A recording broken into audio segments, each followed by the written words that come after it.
What's up, y'all? What's good? Welcome back to the Straight Facts Unmatched Experience. I'm your host, Straight Facts Unmatched, and I'm back with another video. So I wanted to get on here and I wanted to talk about Olivia and this Gerard situation. So I seen the live when she got on here and her feelings about the whole ring bill situation. There was some footage that was released on her driving past Gerard's and Nisha's house. And for the life of me, I couldn't understand why is it that she's doing this type of stuff. But then again, we're talking about Olivia. So Olivia has lost complete control of the situation that she once had control over. So now she's just doing anything and everything possible.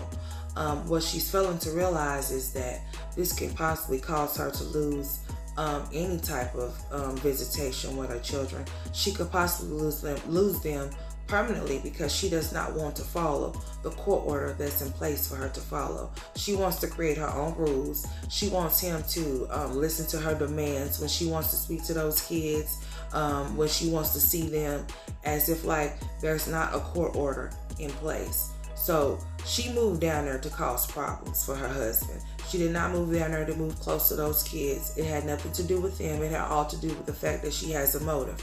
Her motive is to mess up any and everything that he has going on because she's unhappy within herself and within her situation.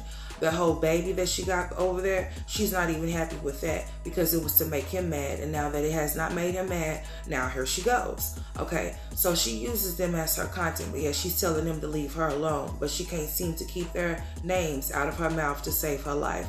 Instead of her focusing on getting her kids back, she chooses to start problems with her baby's father, which I have no understanding. Now, there's a lot of women out here that do not have good men for their children as far as being a father.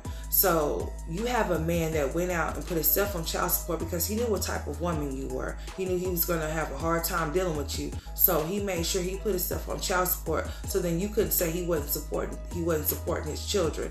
When he left and you were there with those kids, you kept hollering how he left you and the kids when really he left you and not those kids. He loved his kids. He just didn't love you no more. And he decided to pack up and leave, and that's exactly what he did.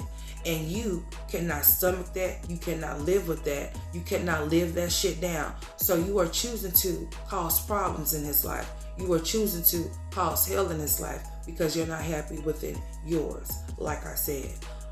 Why don't you call Zolo up? Why don't you get back with him?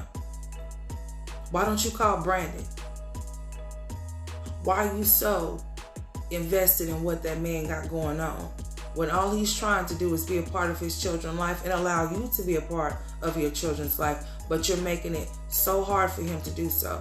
I don't know what makes you think that you can get on here and talk about this man, but when this man get on here to defend himself, defend his name, you say that he's a clout chaser and he's chasing off of your name as if like you're somebody.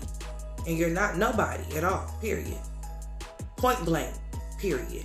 You're not nobody. So for you to say that he's clout chasing off of your name, it's a bunch of bullshit. If anything, you're clout chasing off of his because you're using him as content. Let's just be very clear. I don't want you to get things twisted or messed up as to what it really is, because you are the one that's using them as content. Every chance that you get, every time that you go live, this is what your live or your content consists of. It's got something to do with him or something to do with her. You're not really creative.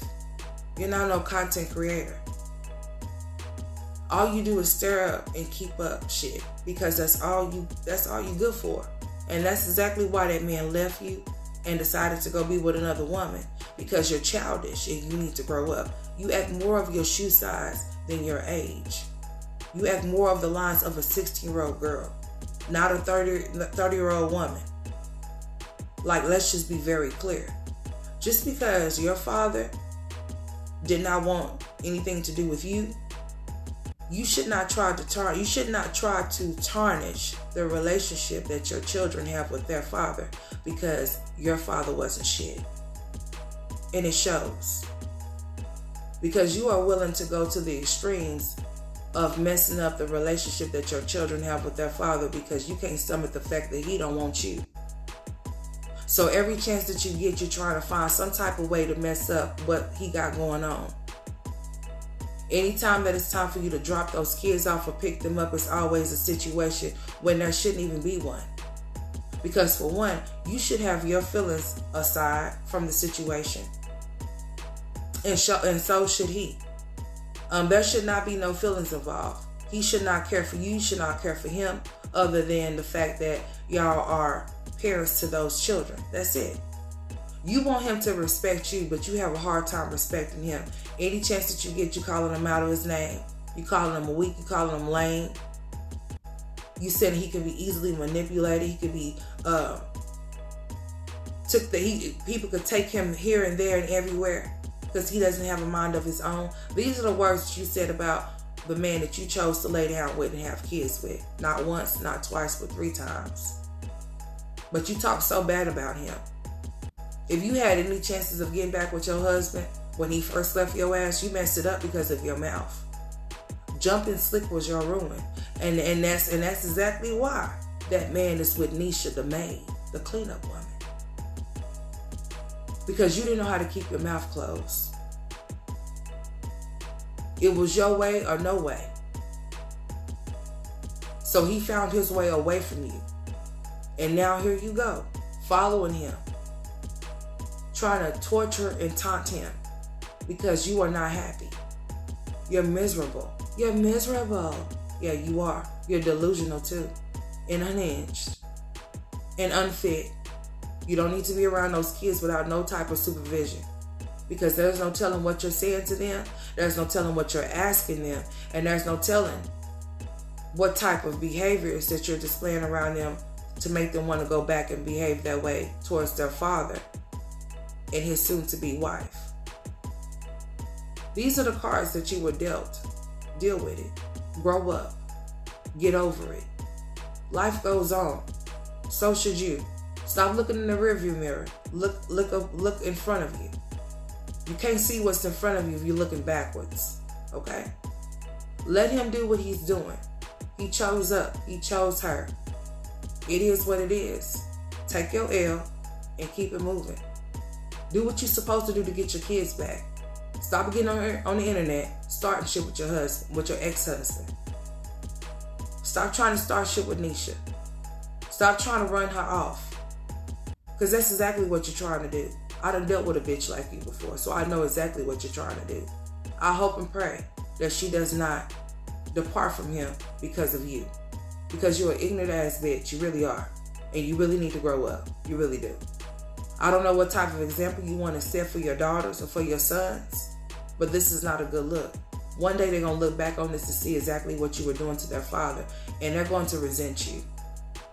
You don't have to tell them anything because they're going to see it for themselves. This is the internet. This shit's going to last forever. So you need to remember the things that you do when you want to hit that live button and you want to talk about your personal affairs, your private affairs. If you really had a lawyer, they would tell you to keep your damn mouth shut. They wouldn't let you keep talking. I damn sure wouldn't represent you. I wouldn't.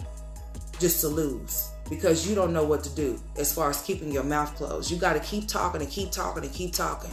You're not in control of the situation, so you're trying to find some type of control by being demanding, telling him that he needs to let you see those kids when you already know there's a court order in place and there's something enforced when it comes to you seeing those kids. And when you're talking to those kids, you want to call all late. You want to do everything that you're not supposed to do to try to make the situation worse than what it is. Instead of you co-parenting, cooperating, and communicating the way that you should, you want to be a petty ass bitch. And that's exactly why you're unhappy. And that's exactly why your ass was found unfit. And that's exactly why Gerard and the maid got those kids.